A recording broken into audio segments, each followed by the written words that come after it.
안녕하세요. 서울 아산병원 이비인후과 교수 안주호입니다. 뇌로부터 직접 연결되는 신경은 모두 12개가 있습니다. 뇌의 12사도라고 할 수 있겠죠. 얼굴과 목의 움직임과 감각이 중요하기 때문에 뇌에서 직접 담당을 하는데 이들 중 특이하게 저 멀리 심장, 폐, 부신, 소화관 등에까지 이어져서 다양한 역할을 하는 신경이 있습니다. 오늘은 10번째 뇌신경인 미주신경이 귀 건강에 어떤 역할을 할 수 있을지에 대해서 말씀드리겠습니다. 미주신경은 뇌신경 중 10번째로 영어로는 vagus nerve입니다. vagus란 말은 라틴어로 wandering, 즉 우리 몸 여기저기를 방랑하는 신경이란 의미로 사용합니다. 한자로 미주라고 쓰는데 본래의 정해진 통로 이외의 길로 달리는 일을 의미합니다. 그럴싸하게 이름을 붙였네요. 이렇게 이름이 붙은 만큼 미주신경은 우리 몸의 여러 장기들, 머리와 목 부근에서 심장, 폐, 위, 소화관에 걸쳐 광범위하게 연결되어 여러 가지 정보의 전달과 부교감신경계를 담당하고 있습니다. 미주신경의 역할을 정리하면 첫째, 예를 들어 소화나 땀을 흘리는 등의 자율신경계를 조절하고 둘째, 심장이 너무 빨리 뛰지 않도록 심장 박동수를 낮추는 역할을 하고 셋째, 우리가 먹은 음식이 위와 장을 통과할 때 위와 장의 근육 운동과 소화액 분비를 조절하고 넷째, 호흡의 횟수와 깊이를 조절해 줍니다. 또한 미주신경은 다섯째, 염증 매개 물질이 과도하게 방출되지 않도록 하여 우리 몸의 염증 반응을 줄여주는 역할을 하고 여섯째, 우리 몸 여기저기에서 들어오는 정보, 예를 들어 통증, 온도, 감각 등의 신호를 뇌로 전달하고 시선 집중, 음식 삼키기, 말하고 듣고 이해하는 데 도움을 줍니다. 이렇듯이 미주신경은 우리 몸을 안정시키고 균형 있게 하는 중요한 신경이죠. 어지러움으로 착각할 수 있는 미주신경 실신이 있습니다. 만성 부비동염 수술을 받고 며칠 뒤 코에 넣은 지혈솜을 빼내는 과정에서 환자가 갑자기 정신을 잃고 쓰러지거나 외래에서 꽉 막힌 귀지를 제거하는 과정에서 역시 환자가 갑자기 어지러워서 못 일어나는 경우도 있죠. 미주신경 실신은 이렇게 많이 긴장된 상태에서 발생하는데 몸이 과도하게 긴장을 하면 심장이 빨리 뛰면서 팔다리로 피가 많이 몰리게 되고 이때 뇌는 과도한 긴장 상태에 대항하기 위해 미주신경을 통해 몸을 이완하라고 명령합니다. 갑자기 긴장이 풀리면서 심장 박동이 느려지고 혈압이 떨어져서 머리로 피가 잘 전달되지 않아 의식을 잃고 쓰러지게 되죠. 이를 미주신경 실신이라고 합니다. 미주신경 실신은 특별한 치료가 필요하지 않고 충분한 휴식과 안정을 취하면 좋아지지만 자주 반복된다면 신경과를 방문해서 심장이나 뇌혈관 증상에 대한 검사를 받으실 것을 권유드립니다. 약물에 잘 반응하지 않거나 뇌전증 유발 부위가 광범위한 경우 그리고 수술 후 혹은 수술 치료의 대상이 안 되는 뇌전증 환자의 치료를 위해 미주신경 자극술을 시행합니다.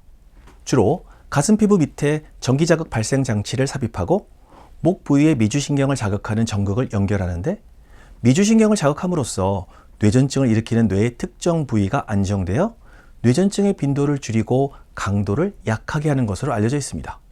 그렇지만 이후 환자에 따라 목소리가 쉬거나 음식을 삼키는데 부작용이 올 수도 있기 때문에 적절한 조절이 필요합니다.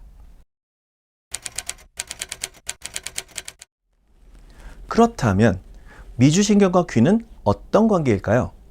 미주신경의 귀 분지는 아놀드 신경으로 불리며 우리 귀에서 듣기와 균형에 관한 감각을 담당하고 달팽이관과 전정기관의 혈류량을 조절합니다. 또한 미주신경은 귓바퀴에도 역시 분포하고 있는데 주로 귓구멍을 중심으로 집중적으로 분포되어 있습니다. 귓구멍을 덮어주는 이주와 귓구멍 위쪽의 이륜과 대이륜 사이인 이 갑계에 많이 분포하고 귀 주변 피부에도 역시 분포하고 있습니다. 아직까지 정확한 이유는 알 수 없지만 미주신경을 자극함으로써 청각과 관련한 대뇌의 특정 부분들이 자극된다는 것이 알려져 있으며 특히 감정을 담당하는 대뇌 변연계, 기억을 담당하는 해마의 변화 역시 발생한다고 알려져 있습니다. 2018년 플러스1에 발표된 연구에서 귀의 이주와 이 갑계에 정기적 자극을 주었을 때 이명의 발생과 관련된다고 알려진 뇌의 특정 부위의 변화를 보여주어 이명의 치료 목적으로 미주신경 자극이 이용될 수 있음을 발표하였습니다. 그렇다면 특정한 기구를 구입해서 치료를 받기 전에 귓바퀴에서 미주신경이 많이 분포하는 부분을 마사지 해주면 어떨까요? 유튜브를 보시면 귓바퀴의 여러 부분을 자극해서 이명치료에 도움이 된다는 영상들이 나와 있습니다. 우선 간단히 이주와 이갑계 부위를 손으로 자극해 보는 것은 어떨까요? 손톱 때문에 불편한 경우에는 연필 뒤에 달려있는 지우개로 적당히 누르면서 자극해 볼 수도 있습니다. 큰 도움이 될지는 잘 모르겠습니다만 손해볼 것은 없으니까 시험 삼아 해보심도 좋을 것 같습니다. 우선 마음이 안정되는지 해보십시오. 간혹 이명 환자들 중에 청력에는 특별한 이상이 없는데 지속적인 이명으로 불편해하시는 분들이 계십니다. 보시는 사진처럼 정상적인 목의 자세에 비해 노화나 잘못된 자세로 목뼈가 휘는 경우 미주신경 역시 영향을 받게 되겠죠. 그래서 우리는 좋은 자세를 유지하고 필요한 경우 때로는 적절한 물리치료가 필요할 수도 있습니다. 그래서 이명 환자들 중 목 디스크나 거북목 등으로 불편하신 경우 이에 적절한 치료를 통해 이명 완화에도 도움이 될 수 있습니다. 이상으로 미주신경에 대해 간단한 설명과 귀건강, 특히 이명에 관련될 수 있는 미주신경의 역할과 치료에 대해서 말씀드렸습니다. 그렇지만 미주신경 치료가 모든 이명 환자에서 효과적이지는 않겠죠.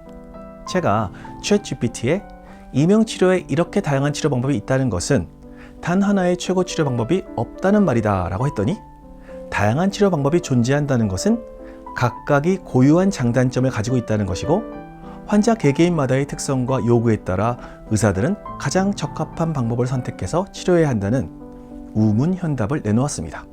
그렇기 때문에 의사들은 항상 환자의 말에 귀 기울이고 가장 최선의 치료 방법을 선택할 수 있도록 노력해야 합니다. 감사합니다. 건강하고 즐거운 하루 되세요.